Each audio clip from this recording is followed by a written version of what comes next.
Rupiah kisarannya sama dengan pemerintah 16.800 sampai 17.500. Ada Bapak Menteri dan Ketua Bappenas, seluruh jajaran dan rekan-rekan semua. Terima kasih kepada kami untuk menambahkan berbagai pandangan-pandangan Bank Indonesia khususnya terkait dengan asumsi-asumsi makro yang nanti akan dijadikan dasar penyusunan RAPBN tahun 2027. Tadi sudah disampaikan banyak oleh Pak Menteri Keuangan dan Pak Menteri Ketua Bappenas. Kalau boleh saya langsung kepada slide nomor 6, yaitu mengenai sejumlah pandangan-pandangan asumsi makro yang khususnya mengenai pertumbuhan ekonomi, inflasi, dan nilai tukar. Mengenai pertumbuhan ekonomi, kami meyakini juga sejalan dengan pandangan dari pemerintah, tahun 2027 akan jauh lebih baik dari tahun 2026 ini. Kisaran kami 5,9 sampai 5,1 sampai 5,9, tapi kami yakin akan lebih ke batas atas. Tadi sudah disampaikan, satu adalah bagaimana kebijakan-kebijakan transformasi sektor real khususnya untuk program-program hilirisasi, industrialisasi sumber daya alam, termasuk juga pendirian PT DSI maupun juga PPDHE, semuanya itu akan mendorong pertumbuhan ekonomi dengan lebih tinggi. Yang kedua juga permintaan domestik yang sangat kuat. Terima kasih Pak Menteri Keuangan yang juga banyak stimulus-stimulus untuk mendorong ekonomi kerakyatan, termasuk makan bergizi gratis, koperasi desa merah putih maupun yang lain. Yang ketiga juga sinergi erat dengan Bank Desa. Kami akan terus seperti arahan Bapak Ketua mendukung pertumbuhan ekonomi dari sisi kebijakan Bank Desa, khususnya makro prudensial dan sistem pembayaran untuk UMKM maupun yang lain. Nanti kami akan jelaskan lebih detail polisi apa Bank Indonesia mendukung pertumbuhan. Yang kedua, mengenai nilai tukar, kami juga memandang 2027 nilai tukar akan menguat. Rupiah kisarannya sama dengan pemerintah 16.800 sampai 17.500.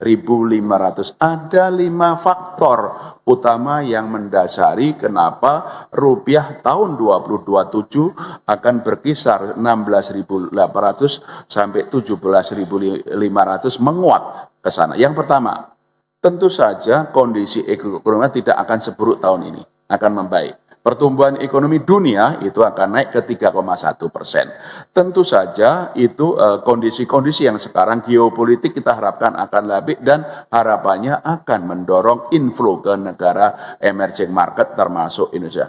Yang kedua yang selalu sampaikan Pak Menteri Keuangan, saya selalu mengulangi, fundamental ekonomi Indonesia itu baik, akan mendukung penguatan nilai tukar rupiah. Pertumbuhan ekonomi tinggi, inflasinya rendah, defisit transaksi berjalan juga rendah, imbal hasilnya menarik. Terus kemudian cadangan devisa juga lebih dari cukup. Jadi fundamental kita akan mendukung penguatan nilai tukar. 3 ini yang baru adalah kebijakan Bapak Presiden untuk ekspor satu pintu mengenai PT Danantara Sumber Daya Indonesia. Karena ini akan meningkatkan ekspor. Kemudian meningkatkan devisa hasil ekspor. Meningkatkan juga penerimaan negara, sehingga ini akan mendukung tidak hanya pembiayaan bagi pertumbuhan ekonomi, tapi juga mendukung kenaikan devisa, cadangan devisa, dan penguatan nilai tukar rupiah.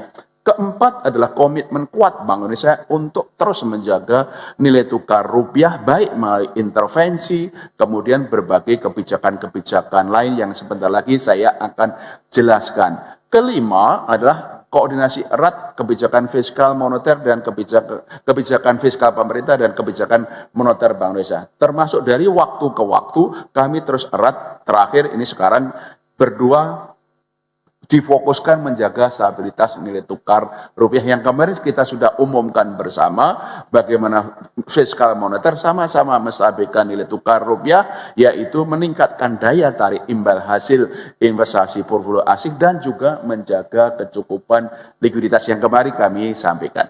Itu adalah mengenai nilai tukar. Jadi 5 faktor itu rupiah insya Allah tahun depan akan menguat kisarannya 16.800 sampai 17.500. Inflasi juga kami sama 2,5 plus minus 1% atau kisaran 1,5 sampai 3,5% karena memang tentu saja kondisi ekonomi kita yang baik dan juga sinergitas pemerintah dan Bank Indonesia pusat dan daerah untuk tim pengendalian inflasi. Kami terus 46 kantor-kantor kami gerakkan bersama pemerintah menjaga stabilitas harga. Nah, itulah pandangan kami mengenai asumsi makro terkait dengan pertumbuhan nilai tukar inflasi. Optimis sekarang lebih baik, tahun depan insya Allah akan lebih baik. Oleh karena itu sinergitas menjadi penting. Slide berikutnya kami akan jelaskan 7 langkah Bank Indonesia di moneter. Jadi moneternya kami arahkan untuk stabilitas Bapak. Ada 7 langkah untuk menjaga stabilitas khususnya nilai tukar rupiah yang sudah kami sampaikan dalam berbagai kesempatan. Satu, kami terus melakukan intervensi di pasar domestik maupun pasar luar negeri melalui tunai atau forward domestic non delivery forward di dalam negeri maupun di luar negeri.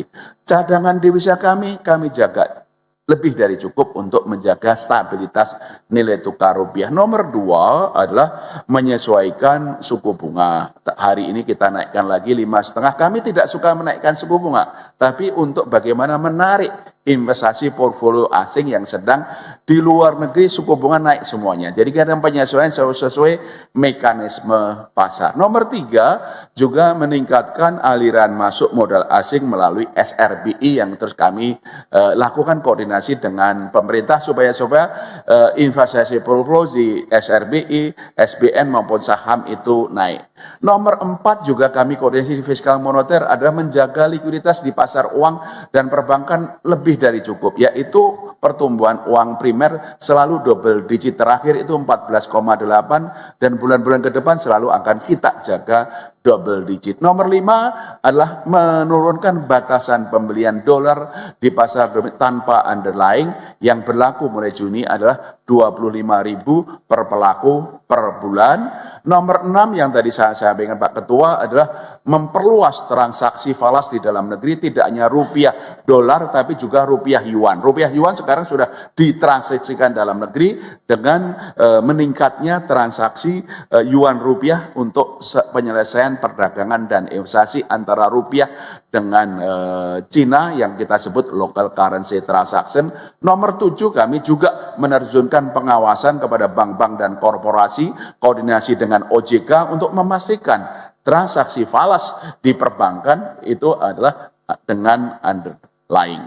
Nah, itulah fokus moneter untuk pro stability. Pak Ketua tadi sampaikan dukungan BI untuk mendukung pertumbuhan. Kami menggunakan slide berikutnya adalah kebijakan makro prudensial